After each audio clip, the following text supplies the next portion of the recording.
प्यारे विद्यार्थियों नमस्कार। बीएससी फर्स्ट ईयर के पेपर सेकंड में आज का हमारा टॉपिक है कवकों के हानिकारक प्रभाव। यानी पिछले वीडियो में हमने कवकों के जो आर्थिक महत्व थे उसमें उनके लाभदायक प्रभाव के बारे में अध्ययन किया था। इस वीडियो में हम जानेंगे कि कवक किस प्रकार से सामान्य दैनिक जीवन में हानि भी पहुंचाते हैं। तो आइए जानें। सबसे पहले रोग कारकों के रूप में कॉजल एजेंट ऑफ डिजीज, यानी इनसे बहुत सारे रोग पादपों में, जंतुओं में, मनुष्य में बहुत सारे रोग फैलते हैं। सबसे पहले पादप रोग।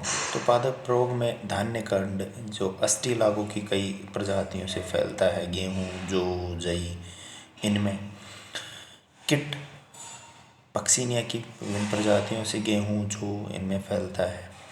आलू की पछेती अंगमारी, late blight of potato, phytophthora infestans, इसमें आलू की सारी लगभग फसल नष्ट हो जाती है ना। विल्ट ऑफ क्रॉप्स, मलानिया जो होती हैं, फ्यूजेरियम की विभिन्न प्रजातियाँ, कपास, अरहर, मटर, टमाटर, इनमें मलानी रोग फैलाती हैं।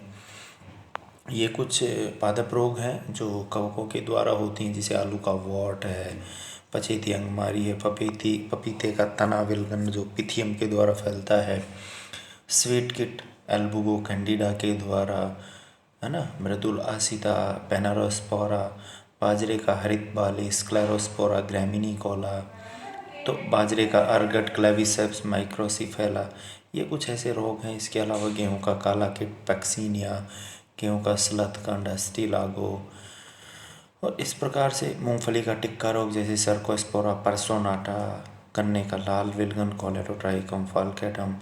तो ये ऐसे रोग हैं जो कवकों के द्वारा फैलते हैं और पादपों में बहुत ही ज़्यादा ये नुकसान उत्पन्न करते हैं। दूसरे हैं मानव और पशुओं के रोग। मानव और पशुओं में भी बहुत सारे रोग फैलाते हैं।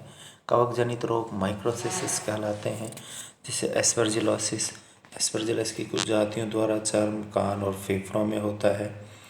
क्षय रोग के समान होता है, जैसे एस्परजिलस फ्यूमिगेट्स, फ्लेवस्की इसकी प्रमुख जातियां हैं। कॉक्सीडियोमाइकोसिस, ये कॉक्सीडियोसिस कवक के द्वारा होता है। कैंडिडिएसिस, कैंडिडा एल्बिकेंस, चर्म, मुंह, गुहा, श्वास नली, फेफड़ों, मादा जननांगों को संक्रमित कर कैंडिडिएसिस नामक रोग उत्पन्न करता है। डर्मेटोफाइटोसिस, रिंगवर्म नामक चर्म रोग, ट्राइकोफाइटोन व एथलीट फूट रोग टीनिया रूब्रम द्वारा उत्पन्न होता है। ब्लास्टोमाइकोसिस, क्रिप्टोकोकस नियोफॉर्मेंस जनित मानव और पशु रोग है जो केंद्रीय तंत्रिका तंत्र, चर्म को प्रभावित करता है। जैसे ये आप सारणी में देख पा रहे हो, न्यूरिटिस नाड़ी तंत्र को प्रभावित करता है, म्यूकर पिलीसस के द्वारा फैलता है। एथलीट फूट, चर्म या पाँव में टीनिया रूब्रम। तो ये कवकों के द्वारा होने वाले विभिन्न रोग हैं। अगला है खाद्य सामग्री का बिगड़ना, स्पॉइलेज ऑफ फूड। विभिन्न प्रकार के खाद्य पदार्थों जैसे डेयरी उत्पाद, डबल रोटी, मांस, मछली, फल, दाल, अनाज इत्यादि कवकों द्वारा खराब कर दिए जाते हैं। दूध, क्रीम, पनीर को आइडियम, एस्परजिलस, म्यूकर आदि अनुपयोगी बना देते हैं। चीज़ यानी पनीर को खराब करने वाला प्रमुख कवक जियोट्राइकम है। मक्खन में मछली की दुर्गंध ओइडियम लैक्टिस तथा टोरुला स्फेरिका की गतिविधियों के कारण उत्पन्न होती है। डबल रोटी म्यूकर एस्परजिलस पेनिसिलियम न्यूरोस्पोरा के कारण खराब हो जाती है। मांस मछली को अखाद्य बनाने वाले कुछ प्रमुख कवक क्लैडोस्पोरियम, ओइडियम, पेनिसिलियम, एस्परजिलस, हिमशीतित मांस मछली के काला दाग ब्लैक स्पॉट नामक विकार म्यूकर और राइजोपस द्वारा उत्पन्न होता है। तो ऐसे बहुत सारे कवक हैं जिसमें म्यूकर, राइजोपस, पेनिसिलियम, एस्परजिलस जो खाद्य सामग्री को बिगाड़ देते हैं, स्पॉइलेज ऑफ फूड मतलब फूड को खराब कर देते हैं। कुछ कवक जनित फलों के जो संग्रहण रोग हैं वो आप देख सकते हो। आलू का नरम विल्गन सॉफ्ट रोट राइजोपस एराइजस के द्वारा होता है। टमाटर का नरम विल्गन soft rot of tomato rhizopus stolonifer के द्वारा होता है। सेब का एस्परजिलस विल्गन एस्परजिलस फ्यूमिगेटस के द्वारा होता है। केले का अल्टरनेरिया विल्गन अल्टरनेरिया अल्टरनाटा के द्वारा होता है। सेब का अल्टरनेरिया विल्गन अल्टरनेरिया स्पीसीज जो होती हैं उनके द्वारा ये रोग होता है। अब है माइकोटॉक्सिकोसिस, कवक विषाक्तन, यानी कवक कुछ ऐसे पदार्थ उत्पन्न करते हैं जो जहरीले होते हैं, जो टॉक्सिक होते हैं, और उनके कारण से खाद्य सामग्री या अन्य जो भी वस्तुएं हैं वो विषाक्त हो जाती हैं।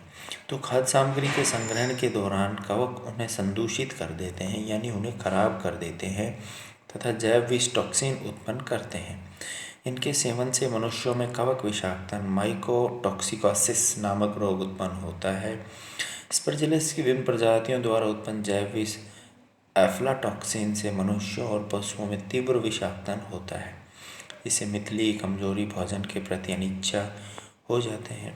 पेनिसिलियम व एस्परजिलस द्वारा खाद्य, फलों, रस, रोटी, स्रावित पैट्यूलिन जैव विष कैंसर पैदा करता है। पीले चावल के जैव विषों द्वारा जो पेनिसिलियम के कारण संग्रहित चावल में उत्पन्न होते हैं, हृदय, तंत्रिका, गुर्दे, यकृत आदि प्रभावित होते हैं।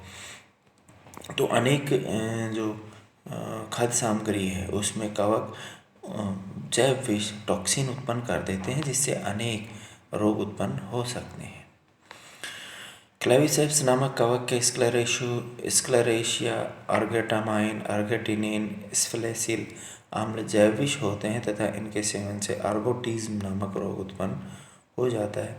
खुम्बी एवं कुंभ विषाक्तन, मॉरल एंड मशरूम पॉइजनिंग व अर्गट विषाक्तन, अर्गट पॉइजनिंग कवक विषाक्तन माइकोटॉक्सिकोसिस करते हैं। कुछ गुच्छे जैसे हेल्विया, बेला तथा छत्रक जैसे एमानिटा विषैले होते हैं। एल्वेलिक आम्ल, फ्लाविडीन, एमानिटीन प्रमुख घातक जैव विष हैं। यानी ये किसके द्वारा उत्पन्न होते हैं विद्यार्थियों? ये सब के सब आप देख पा रहे हो कवक के विभिन्न प्रजातियां हैं, उनके द्वारा उत्पन्न होते हैं और मनुष्य में, जीव जंतुओं में अनेक हानिकारक ये प्रभाव उत्पन्न करते हैं। इमारती लकड़ी का अपकर्ष, अगला इसका हानिकारक प्रभाव है टिम्बर डेट्रियोरेशन। कवकों की अनेक जातियां इमारती लकड़ी पर वृद्धि कर उसे क्षतिग्रस्त बना देती हैं। इनके द्वारा मूल्यवान लकड़ी के अनुपयोगी हो जाने से काफ़ी आर्थिक हानि होती है। लकड़ी को नष्ट करने वाले कुछ प्रमुख कवक पॉलीपोरस, फॉर्म्स, क्लेविरिया, लेंटाइनस, पोरिया की विभिन्न प्रजातियां होती हैं। यानी ये जो कवक हैं पॉलीपोरस, फॉर्म्स, क्लेविरिया, लेंटाइनस, पोरिया, ये विभिन्न ऐसी प्रजातियां हैं जो लकड़ी को नष्ट कर देती हैं, लकड़ी को हानि पहुंचाती हैं। उष्णकटिबंधीय अपकर्ष ट्रॉपिकल डेट्रियोरेशन, यानी कागज, चमड़ा, वस्त्र एवं उनमें बनी हुई सामग्रियां तथा कुछ अन्य वस्तुएं नम उष्णकटिबंधीय जलवायु में कवकों द्वारा क्षतिग्रस्त कर दी जाती हैं। यानी कुछ ऐसे पदार्थ या ऐसी सामग्री जैसे कागज, चमड़ा, वस्त्र, ये नम और उष्णकटिबंधीय जलवायु में बहुत जल्दी कवकों के द्वारा नष्ट हो जाती हैं। तो इसे ट्रॉपिकल डेट्रियोरेशन, उष्णकटिबंधीय अपकर्ष कहते हैं, क्योंकि ये थोड़ी नरम वस्तुएं होती हैं और नमी के कारण बहुत जल्दी ये नष्ट होती हैं। कागज़ की सामग्रियों जैसे पुस्तक, प्रलेख आदि को हानि पहुंचाने वाले प्रमुख कवक कीटोमियम, एस्परजिलस, फोमा, स्टेकिबॉट्रिस आदि हैं। एस्परजिलस, पेनिसिलियम, फ्यूजेरियम चमड़े की वस्तुओं को खराब कर देते हैं। वस्त्रों पर ऑल्टरनेरिया, पेनिसिलियम, एस्परजिलस, ओस्पोरा आदि प्रकाशीय उपकरणों के लेंस पर एस्परजिलस एवं हेलमिंथोस्पोरियम संदूषण कर उन्हें खराब कर देते हैं। तो एस्परजिलस ऐसा कवक है जो ऑप्टिकल इंस्ट्रूमेंट जो होते हैं, प्रकाशीय उपकरण हैं, उनके लेंस तक को भी खराब कर देते हैं। विभ्रमकारी कवक हेलुसिनोजेनिक फंजाई, यानी ऐसे कवक जो विभ्रम उत्पन्न कर देते हैं, भ्रम उत्पन्न कर देते हैं। कुछ कवक विभ्रमकारी होते हैं जैसे साइलोसाई मैक्सिकाना नामक छत्रक, जिसमें साइलोसिबिन, साइलोसिन प्रमुख विभ्रमकारी पदार्थ मिलते हैं। एमानिटा मस्केरिया में सक्रिय पदार्थ मसाइमॉल, क्लेविसेप्स के अर्गट में लाइसर्जिक अम्ल मिलता है, जिसे LSD नामक विभ्रमकारी पदार्थ बनाया जा सकता है। ये केंद्रीय तंत्रिका तंत्र को प्रभावित कर संवेदना एवं दृष्टि की विकृति उत्पन्न कर देते हैं। तो इस प्रकार से हमने देखा कि कवकों के अनेक हानिकारक प्रभाव हैं जो खाद्य सामग्री को बिगाड़ सकते हैं, जैव विष उत्पन्न कर सकते हैं, विभिन्न प्रकार के जो कागज़, चमड़ा, वस्त्र उनको बिगाड़ सकते हैं, विभ्रम उत्पन्न कर सकते हैं। इसके अलावा प्रमुख रूप से पादप और जीव जंतुओं में, मनुष्यों में रोग भी उत्पन्न करने की क्षमता कवक रखते हैं। तो विद्यार्थियों, आज के लिए इतना ही। धन्यवाद।